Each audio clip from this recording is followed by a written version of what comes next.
Sidney Crosby prekonal klubový rekord Pittsburghu a nahral videoodkaz pre Michala Sersena pri ukončovaní kariéry. Tomáš Chrenko strelil hat-trick na majstrovstvách sveta juniorov do 20 rokov proti Nemecku. Adam Gajan vychytal výhru nad prvým tímom švajčiarskej ligy. Antonín Staviaňa sa stal novým trénerom z Volenu. Richard Bukarc a Mix Indraši z Posilňa Prešov. A český útočník David Tomášek opúšťa NHL. Ja som hokejový fán a pokúsim sa vám prinášať tie najhorúcejšie novinky z hokejového sveta. Kanadský útočník Sidney Crosby prekonal klubový rekord Pittsburghu. 38-ročný center prebral štafetu najproduktívnejšieho hráča v histórii organizácie, keď ziskom 1724. bodu prekonal doterajšieho rekordéra tučniakov a člena Siene slávy Mária Lemieuxa. Crosby predstihol ikonickú 66 v domácom dueli proti Montrealu Canadiens. Klubovú ikonu najskôr dorovnal gólom na 1:1 a rozdielovú asistenciu si pripísal pri presnom zásahu Richarda Rakela v presilovej hre. Na ľade sa spolu s ním tešili z historického momentu všetci spoluhráči. Je to naozaj špeciálne. Uvedomujete si, že sa musíte sústrediť ďalej na zápas, ale zároveň si chcete užívať len daný okamih. Niekedy je to náročné vyvážiť, najmä s pribúdajúcim vekom. Na veci sa pozeráte trochu inak. Lemieux poslal Crosbymu odkaz prostredníctvom videa. Ahoj Sid, gratulujem ti k prekonaniu môjho rekordu.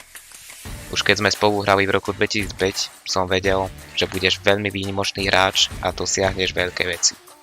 Sme tu o 20 rokov neskôr, asi jeden z najlepších hráčov v histórii hokeja. Jeho odkaz potešil Crosbyho, ktorý si spolu s ním zahral vo svojej nováčikovskej sezóne a po legende Pittsburghu prebral kapitánske C-čko.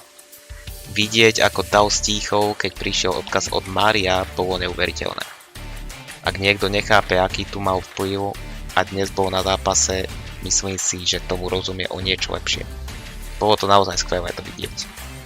Crosby pár dní na to na oplátku poslal videoodkaz pre slovenského obrancu Michala Sersena, ktorý v zápase medzi Slovanom a Duklou Trenčín ukončoval kariéru.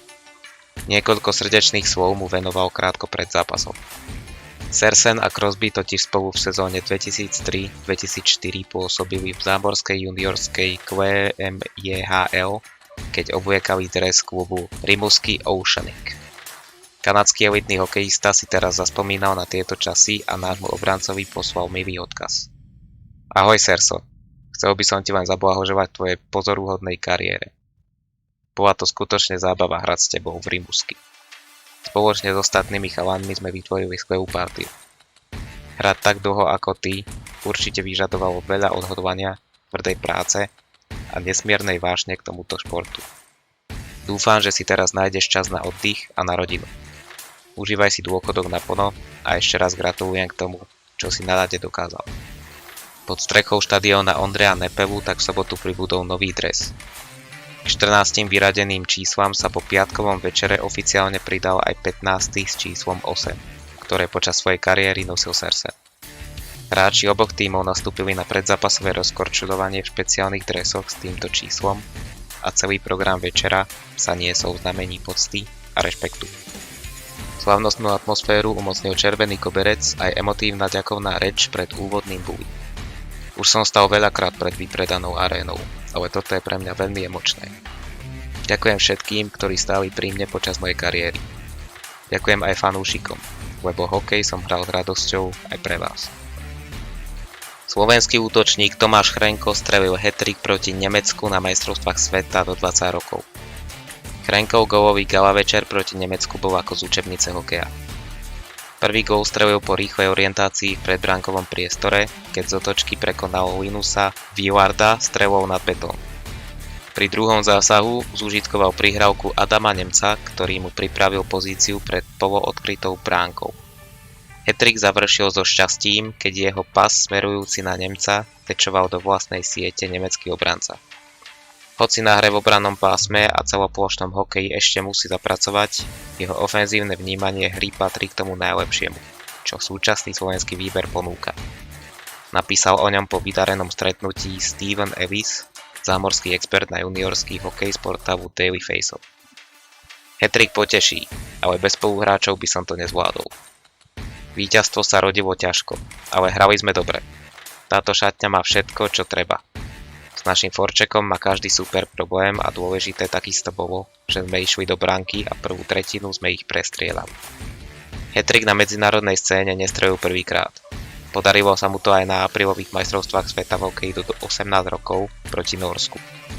V jednom kalendárneho roku sa to v minulosti podarilo iba Richardovi Pánikovi. Slovenský brankár Adam Gajan vychytal výhru nad prvým tímom švajčiarskej ligy. V tomto ročníku predvádzajú suverénne výkony, domácu súťaž vedú s obrovským náskokom 10 bodov. Reč je o tíme HC Davos, ktorý v prvom zápase na domácom Sprenglerovom pohári 2025 nastúpil proti výberu z amerických univerzít. V stretnutí sa zrodil prekvapivý výsledok, kedy mladíci vyhrali 5-3. Výraznou mierou na výhre mužstva hráčov z NCAA sa podieľal slovenský brankár Adam Gajan, pre ktorého to bol prvý seniorský zápas v kariére. Na Slováka smerovalo až 32 striel, z ktorých predviedol 29 úspešných zákrokov. Gajan má už v úvodnej tretine plné ruky práce. Super si proti nemu vypracoval šance, ktoré podľa dát zodpovedali 1,72 očakávaným gólom. Ani raz však neinkasoval. Viackrát svoj tým podržal veľmi kvalitnými zákrokmi, z ktorých niektoré boli doslova exhibičné. Gajan patril medzi najlepších hráčov na ľade. Za výkon mu prišiel osobne na ľadovú plochu zablahoželať aj tréner Guy Gedovský. Pre výber NCAA ide o prvú výhru na turnaji. V úvodnom zápase podľahli Kanade 2-3. Český tréner Antonín Staviaňa sa stal trénerom z Vovenu. Stalo sa tak potom, čo Zvolen prepustil Petra Mikulu. Hokejový klub HKM Zvolen sa dohodol na ukončení spolupráce s hlavným trénerom Petrom Mikulom. Vedenie klubu k tomuto kroku pristúpilo po vzájomných rokovaniach s cieľom priniesť nový impuls pre mužstvo a celú organizáciu. Staviaňa naposledy na Slovensku viedol Nitru, s ktorou v sezóne 2023-2024 získal titul. Následne pôsobil v pražskej Sparte. Prešov na Vianoce ulovil zvučné posily. Hokejový klub HC Prešov oznámil na prvý sviatok vianočný príchod dvoch lotyšských reprezentantov. Posledný tým tabuľky Tipsport ligy posilnili Mix Indrašis a Richards Bukarts. 35-ročný krídelník Indrašis odštartoval prebiehajúcu sezónu v BK Mladá Boleslav.